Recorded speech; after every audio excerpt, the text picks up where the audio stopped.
सही लोग, सही सोच और सामूहिक प्रयास, इन्हीं शब्दों के साथ 2 अक्टूबर 2022 को प्रशांत किशोर ने पूर्वी चंपारण की धरती से जन स्वराज पदयात्रा की शुरुआत की थी।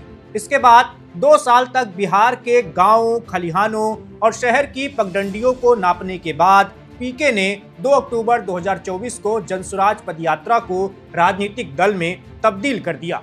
इसके बाद शुरू हुई उनकी चुनावी यात्रा, जो अब अपने अंतिम चरण में है।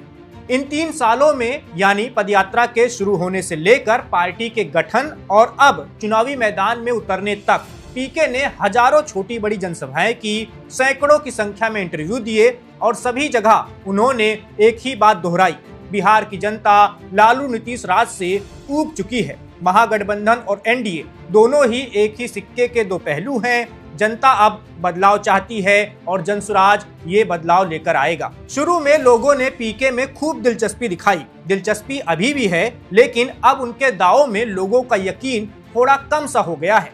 पीके कह तो बिल्कुल सही रहे हैं, उनके मुद्दे भी बिल्कुल ठीक हैं, जैसे बिहार से पलायन रुकना चाहिए, शिक्षा व्यवस्था ठीक होनी चाहिए, स्वास्थ्य व्यवस्था भी दुरुस्त होनी चाहिए। पीके की सभी बातों को सुनने समझने के बावजूद बिहार के जो सियासी जानकार हैं वो अभी भी यही कह रहे हैं कि बिहार में जात ही चुनाव का असली एक्स फैक्टर है। पीके भले ही कहते रहे कि लोग जात से ऊपर उठकर वोट करेंगे, लेकिन धरातल की सच्चाई यही है कि जात अभी भी बिहार की सियासत में हावी है, फिर चाहे वो सभी दलों का टिकट वितरण हो या फिर चुनावी घोषणाएं हो, जात हर जगह महत्वपूर्ण बनी हुई है। खैर, अब मुद्दे की बात पर आते हैं। बता दें कि प्रशांत किशोर के दावों पर ज्यादा भरोसा नहीं करने वाले जो लोग हैं वो 3 गलतियों की ओर इशारा कर रहे हैं, जिसकी वजह से जन स्वराज सत्ता की दौड़ में पिछड़ती हुई नजर आ रही है। चलिए आपको एक एक करके पीके की तीनों गलतियों के बारे में बताते हैं। तो पीके की पहली गलती रही उनका चुनावी कैंपेन काफी पहले शुरू करना, जहां महागठबंधन और एनडीए जो बिहार की सत्ता के 2 प्रमुख दावेदार हैं, उन्होंने चुनाव से 20-25 दिन पहले अपना कैंपेन शुरू किया। वहीं पीके ने 3 महीने पहले ही अपना कैंपेन शुरू कर दिया था। राजनीतिक जानकारों का कहना है पहले कैंपेन शुरू करने से प्रशांत किशोर की जन स्वराज का पीक टाइम काफी पहले निकल गया और जब चुनाव नजदीक आया तो पीके का कैंपेन ठंडा ठंडा सा नजर आने लगा। अब आते हैं दूसरी गलती पर। दूसरी गलती जो पीके की ओर से हुई है वो है उनका चुनाव नहीं लड़ना। प्रशांत किशोर अगर शुरू से ही कहते कि वो चुनाव नहीं लड़ेंगे तो शायद उनको इसका ज्यादा नुकसान नहीं होता, लेकिन पीके ने बार बार अपने इंटरव्यूज में कहा कि वो चुनाव लड़ भी सकते हैं और नहीं भी, और अगर लड़ेंगे तो राघोपुर में तेजस्वी यादव के खिलाफ लड़ेंगे। ऐसे में लोगों की लगा कि चलो भैया, इस बार राघोपुर में कांटे की टक्कर देखने को मिलेगी। नामांकन से पहले प्रशांत किशोर अपने दल बल के साथ राघोपुर पहुंच भी गए। मीडिया के कैमरे उनकी गाड़ियों का दिन भर पीछा करते रहे, लेकिन फिर हुआ क्या? नामांकन के ऐन मौके पर पीके कह देते हैं कि वो चुनाव नहीं लड़ेंगे। पार्टी ने फैसला किया है कि वो सभी 243 सीटों पर प्रचार करेंगे।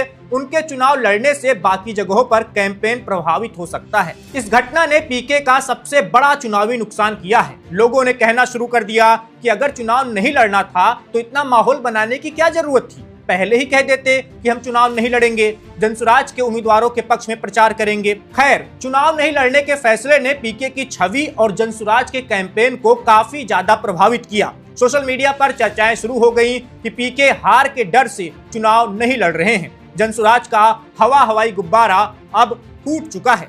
अब बात करते हैं पीके की तीसरी गलती के बारे में। प्रशांत किशोर की तीसरी गलती उनका लगातार दिया जाने वाला वो बयान बना जिसमें वो शराबबंदी को उखाड़ फेंकने की बात करते हैं।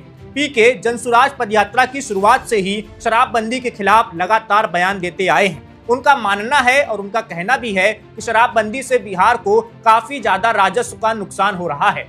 हकीकत में बिहार में कोई शराबबंदी है ही नहीं, घर घर शराब की डिलीवरी हो रही है। ऐसे में जब शराब का बिकना बंद नहीं हो रहा तो इसके कानून का क्या फायदा? अगर शराबबंदी नहीं होगी तो कम से कम सरकार को राजस्व तो मिलेगा। पीके की इन्हीं सब बातों को कई सियासी जानकार उनकी बड़ी भूल बता रहे हैं। राजनीतिक विश्लेषकों का कहना है कि बिहार में शराबबंदी का कानून सीधे तौर पर महिला मतदाताओं के हितों से जुड़ा हुआ है।